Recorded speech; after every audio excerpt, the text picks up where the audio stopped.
అందరికీ praise the lord. ఈరోజు దేవుడు మనకు అనుగ్రహించినటువంటి వాక్య భాగము సామెతలు గ్రంథము 3వ అధ్యాయము 26వ వచనము.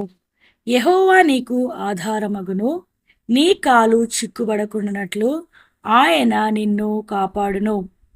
ఇక్కడ దేవుని యొక్క వాక్యంలో దేవుడు ఈ దినం మనకు తెలియజేసే విషయం ఏంటంటే, మన కాలు చిక్కుబడకుండా ఆయన మనల్ని కాపాడుతాను అనేటువంటి విషయాన్ని దేవుడు స్పష్టంగా తెలియజేస్తూ ఉన్నాడు.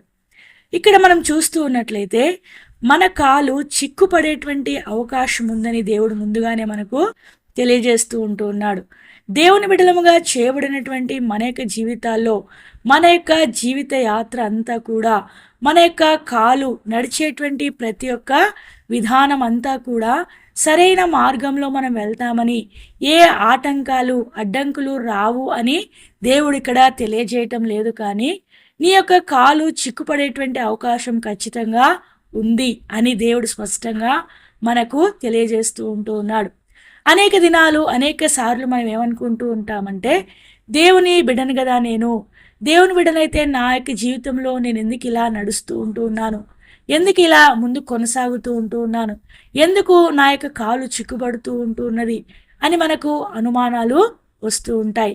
అయితే దేవుడు తెలియజేసే విషయం ఏంటంటే, నీవు చిక్కుబడుతూ ఉన్నావంటే దేవుని బిడ్డవు కాదు అని అక్కడ అర్థం కాదు. కానీ దేవుని బిడలంగా ఉండేటువంటి మన యొక్క జీవితాల్లో మన యొక్క కాలు చిక్కుబడేటువంటి అవకాశం ఖచ్చితంగా ఉంది. అయితే నేను నిన్ను కాపాడుతాను అనేటువంటి విషయాన్ని దేవుడు తెలియజేస్తూ ఉన్నాడు. ఇక్కడ కాలు అంటే అర్థం ఏంటంటే, కాలంటే మన యొక్క శరీర సంబంధమైనటువంటి ఈ యొక్క కాళ్ళ గురించి దేవుడు మాట్లాడటం లేదు. కానీ కాళ్ళతో మనం ఏం చేస్తామంటే నడిచేటువంటి వారంగా ఉంటాం. ఈ కాలు నడకను చూపిస్తుందన్నమాట. ఆత్మీయ జీవితంలో దేవుణ్ణి ఎరిగినటువంటి బిడ్డలముగా, ఆత్మ స్వాతంత్రం పొందినటువంటి వారంగా, ఆత్మీయంగా తిరిగి జన్మించినటువంటి వారమైనటువంటి మన యొక్క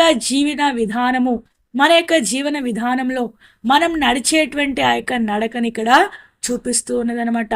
ఆ యొక్క పరలోక రాజ్యానికి, ఆ యొక్క నిత్యత్వానికి నీ యొక్క జీవిత యాత్రను కొనసాగిస్తూ ఉన్నటువంటి ఆ యొక్క ప్రయాణాన్ని ఈ యొక్క కాలు సూచిస్తూ ఉన్నదనమాట.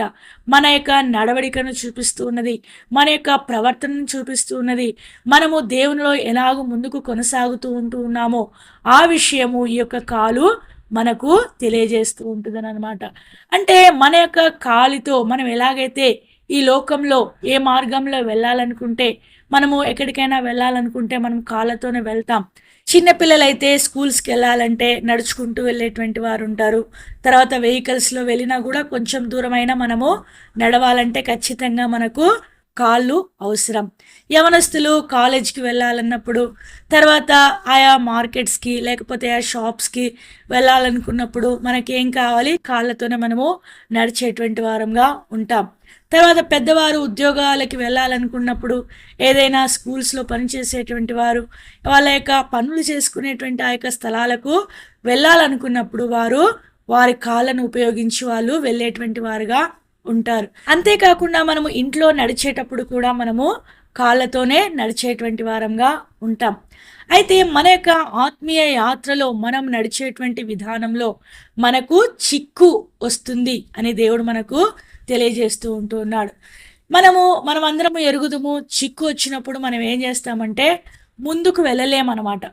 ఉదాహరణకు మనము సామాన్యంగా మాట్లాడుకుంటే, మనం తల దూకుంటూ ఉన్నప్పుడు మనకు ఎక్కువగా వెంట్రుకలు చిక్కుపడేటువంటి అవకాశం ఉంటాయి. మన యొక్క దువ్వెన ముందుకు కొనసాగకుండా ఆపేది ఆ యొక్క చిక్కయి ఉంటున్నదనమాట. అలాగే మన యొక్క జీవిత యాత్రలో మనము ముందుకు కొనసాగకుండా మనల్ని ఆపివేయగలిగినటువంటివి ఉన్నాయి అనేటువంటి విషయాన్ని దేవుడు మనకు తెలియజేస్తూ ఉంటున్నాడు. అంటే మనము ముందుకు వెళ్ళకుండా మనల్ని అక్కడే ఆపేస్తూ ఉంటాయి. ఆ పరిస్థితినే ఇక్కడ దేవుడు చిక్కుతో పోలుస్తూ ఉన్నాడు అనమాట. మన యొక్క కాలు చిక్కుపడేటువంటి అవకాశం ఉంది, అయితే దేవుడు నిన్ను కాపాడుతాను అని అంటూ ఉన్నాడు. అయితే మనము ముందుకు వెళ్లకుండా మనకు చిక్కును తీసుకుని వచ్చేటువంటి ఈ యొక్క పరిస్థితులు ఏంటివి అనేవి మనం చూసినట్లయితే, దేవుని యొక్క వాక్యంలో హెబ్రీలకు రాసిన పత్రికలో మనకు చక్కటి మాట రాయబడి ఉన్నది. హెబ్రీలకు రాసిన పత్రిక 12వ అధ్యాయము 2వ వచనంలో మనకు 2వ లైన్లో చదువుతూ ఉంటూ ఉన్నాను. సులువుగా చిక్కులబెట్టు పాపమును విడిచిపెట్టి. ఇక్కడ మన యొక్క జీవితంలో మనల్ని చిక్కులు పెట్టేటువంటిది ఏంటంటే పాపమంట.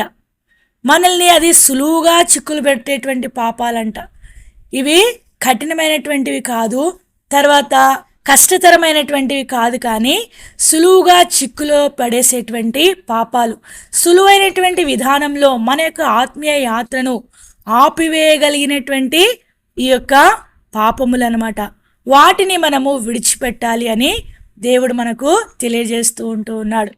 ఇక్కడ ఈ యొక్క మాట చెప్తూ కింద మనము ఈ యొక్క అధ్యాయం అంతా చదివినట్లయితే మనము యేసుక్రీస్తు ప్రభువారు ఎలాగైతే సిలువను సహించారో, ఎలాగైతే దేవుడు అవమానాన్ని నిర్లక్ష్య పెట్టాడో, అలాగున్నే శిక్షను ఎలాగైతే ఆయన అనుభవిస్తూ వచ్చాడో, ఈ యొక్క విధానాలన్నీ కూడా ఈ యొక్క మాటలు, ఈ యొక్క అధ్యాయం అంతా కూడా రాయబడి ఉన్నది. ఈ యొక్క అధ్యాయం అంతటిని మనము చదివినట్లయితే మనకు కనబడేటువంటి సులువుగా చిక్కులు పెట్టేటువంటి పాపములు మనకేవో పెద్ద పెద్ద పాపాలుగా కనబడవు, కానీ ఒక 3 ప్రాముఖ్యమైనటువంటి ఈ యొక్క సులువుగా చిక్కులు పెట్టేటువంటి ఆ యొక్క పాపములు మన యొక్క జీవితంలో మనకు కనబడతాయి. అవేంటివంటే మొట్టమొదటిగా అవమానము, రెండవదిగా మనం చూసినట్లయితే సిలువ, మూడవదిగా మనం చూసినట్లయితే దేవుడు మనకు ఇచ్చేటువంటి శిక్ష. ఈ 3 ప్రాముఖ్యమైనటువంటి విషయాలు మన యొక్క ఆత్మీయ జీవితంలో మనము ముందుకు కొనసాగకుండా ఈ యొక్క సులువుగా మనల్ని చిక్కులు పెడుతూ మనల్ని ఆపివేసేటువంటి ప్రయత్నము చేస్తూ ఉంటాయి. ఏంటిదంటే మొట్టమొదటిది అవమానముగా మనము చూస్తూ ఉంటూ ఉన్నాం. మన యొక్క జీవితంలో ప్రభువుని ఎరిగిన తర్వాత అనేకమైనటువంటి అవమానాల గుండా మనము వెళ్ళవలసినటువంటి వారమై ఉంటూ ఉన్నాం. మన యొక్క బంధువులు మనల్ని దూరంగా పెడతారు, మన యొక్క కుటుంబస్తులు మనల్ని దూరంగా పెడతారు, తర్వాత వారి యొక్క ఆచార సంబంధమైనటువంటి వాటిలో మనము పాలు పొందనటువంటి వారంగా ఉంటాము కనుక మనము ఒక ప్రత్యేకమైనటువంటి విధానంలో ప్రభు మార్గంలో కొనసాగుతూ ఉన్నప్పుడు మనకు ఖచ్చితంగా అవమానం అనేది వస్తూ ఉన్నది. అయితే ఈ యొక్క అవమానాన్ని మనం ఏం చేయాలంటే నిర్లక్ష్య పెట్టాలి అనేటువంటి విషయాన్ని దేవుడు ఇదే 2వ వచనంలో రాయించి ఉంచాడనమాట. దేవుడు ఎలాగైతే తాను పొందుతూ ఉన్నటువంటి ఆ యొక్క అవమానాన్ని నిర్లక్ష్య పెడుతూ ముందు కొనసాగుతూ వచ్చాడో, అలాగనే మన యొక్క జీవితంలో మనము అనేక విధానములుగా మనము పొందుతూ ఉన్నటువంటి ప్రతి అవమానమును మనం ఏం చేయాలంటే నిర్లక్ష్య పెట్టాలంట. అవమానాన్ని నిర్లక్ష్య పెట్టకుండా మనం ఏం చేస్తూ ఉంటామంటే అవమానాన్ని మనం తీసుకుంటూ ఉంటాం, దాని గురించి ఆలోచిస్తూ ఉంటాం. ఇది ఎందుకు వచ్చిందబ్బా, నేను దేవుణ్ణి నమ్ముకుంటే నాకెందుకు ఇలా అవుతుంది, వీళ్ళు చూడు నన్ను ఎంత అవమానిస్తూ ఉంటే దేవుడు ఏం చేస్తూ ఉంటున్నాడు, నిజంగా దేవుడు ఉన్నాడంటావా, దేవుడు ఉంటే మరి ఎందుకు నాకు ఇలాంటి పరిస్థితి ఏర్పడింది అని మన యొక్క జీవితంలో మనము వాటి గురించి ఆలోచిస్తూ ముందుకు కొనసాగలేకపోతూ ఉంటాం. ఈ యొక్క జీవిత యాత్రలో మనము ఆగిపోయేటువంటి వారంగా ఉంటాం. కాబట్టి మన యొక్క జీవితంలో మొట్టమొదటిగా మనల్ని చిక్కు పెట్టేటువంటి యొక్క అవమానమును మనం ఏం చేయాలంటే యేసుక్రీస్తు ప్రభువారు ఎలాగైతే దాన్ని నిర్లక్ష్య పెడుతూ వచ్చాడో మన యొక్క జీవితంలో మనం పొందేటువంటి ప్రతి అవమానమును మనము నిర్లక్ష్య పెట్టవలసినటువంటి వారమై ఉంటూ ఉన్నాం. రెండవదిగా మనం చూసినట్లయితే సిలువ. అంటే సిలువ అంటే మనకేదో మన మీద ఒక సిలువను మోయిస్తారు అనేటువంటి విధానం కాదు, కానీ మన యొక్క తలంపులకు, తర్వాత మన యొక్క చేతులకు, మన యొక్క కాళ్ళకు, మన యొక్క హృదయములకు, మన యొక్క శరీరం అంతటికి ఆత్మ సంబంధంగా కావచ్చు, ఆ యొక్క మానసికంగా కావచ్చు, శరీర సంబంధంగా కావచ్చు, మనం పొందేటువంటి ప్రతి ఒక్క శ్రమను సిలువను చూపిస్తుందన్నమాట. అంటే మన యొక్క జీవితంలో మనం ఎదుర్కొంటూ ఉన్నటువంటి శ్రమలను ఇక్కడ దేవుడు మనకు తెలియజేస్తూ ఉంటూ ఉన్నాడు. అనేకమైనటువంటి శ్రమల గుండా మనం వెళ్తూ ఉంటాం. మనము అనారోగ్య పాలు అవుతూ ఉండవచ్చు, మానసికంగా మనము ఆ యొక్క బాధింపబడుతూ ఉండవచ్చు, మనుషుల ద్వారా, మాటల ద్వారా అనేకమైనటువంటి విధానాల్లో మనము అవమానించబడుతూ, తర్వాత అనేకమైనటువంటి శ్రమల గుండా, ఇరుకుల గుండా, ఇబ్బందుల గుండా మనం వెళ్తూ ఉన్నప్పుడు వాటన్నిటినీ మనం ఏం చేస్తూ ఉంటామంటే మనం ముందు ఉంచుకొని ప్రభువును విడిచిపెట్టేటువంటి వారంగా ఉంటాం. అదే మనము జీవిత యాత్రలో ముందుకు కొనసాగకుండా మనల్ని చిక్కు పెట్టేటువంటి సులువైనటువంటి పాపము ఏంటంటే సిలువ. మన జీవితంలో మనం పొందేటువంటి శ్రమలు, నిందలు ఇవన్నీ కూడా మనము సహించవలసినటువంటి వారమై ఉన్నాము. అవమానంనైతే నిర్లక్ష్యం చేసేయాలి, శ్రమలను అంటే ఆ యొక్క సిలువను మనము సహించేటువంటి వారంగా ఉండాలి. అంటే మన యొక్క జీవితంలో మనకు సహనం అనేది ఎంతో అవసరమై ఉంటూ ఉన్నది. అందరికీ ఒకే రకమైనటువంటి సిలువ ఉండదు.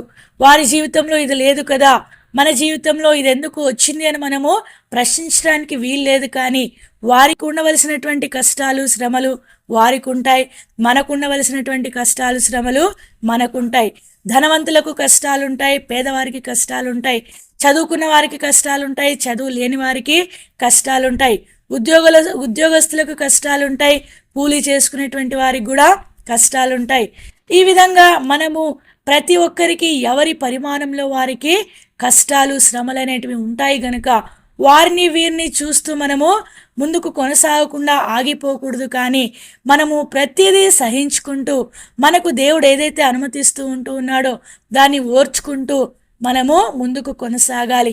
అప్పుడే ఈ యొక్క సులువుగా చిక్కులు పెట్టేటువంటి ఈ యొక్క పాపములో మనము పడిపోకుండా వాటిని మనము విడిచిపెట్టేటువంటి వారంగా ఉంటాం.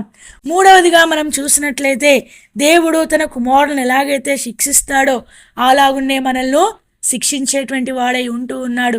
మూడవదిగా శిక్షను మనము చూస్తూ ఉంటూ ఉన్నాం.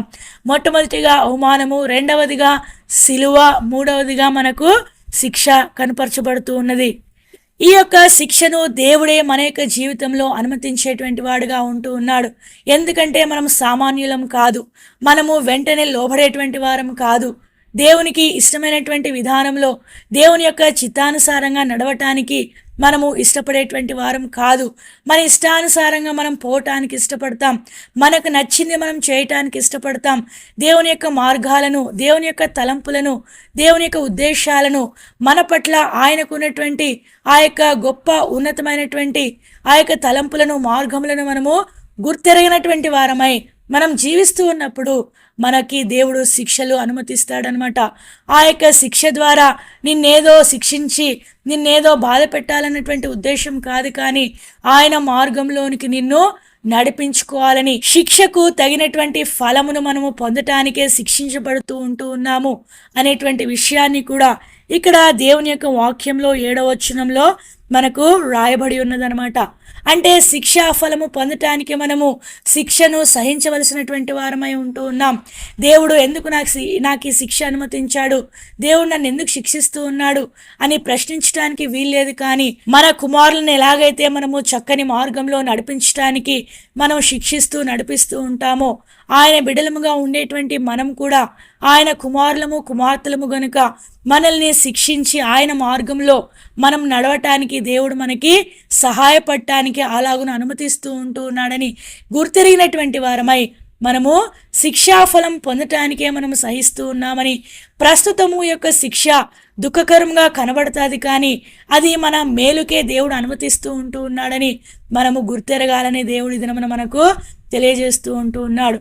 అదే మనల్ని చిక్కులు పెట్టేటువంటి పాపాలు.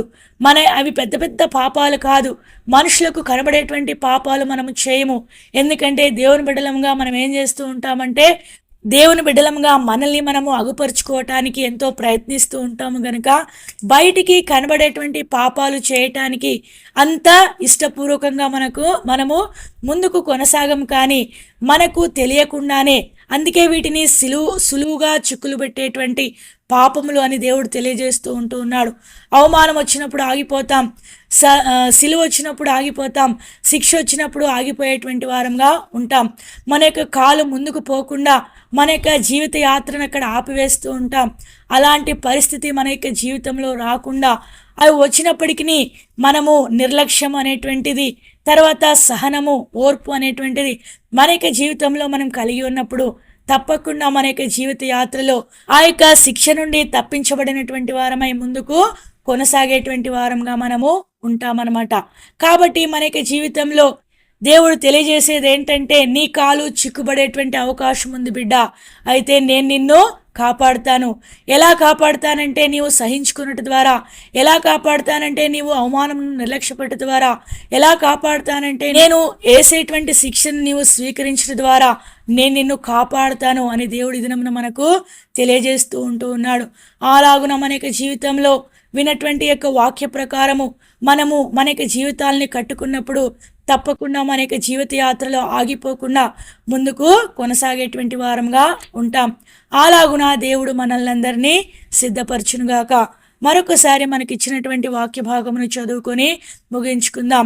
సామెతల గ్రంథము 3వ అధ్యాయము 26వ వచనము. నీ కాలు చిక్కుబడకుండానట్లు ఆయన నిన్ను కాపాడును. దేవుడి కొన్ని మాటలను దీవించి ఆశీర్వదించునుగాక. ఆమెన్.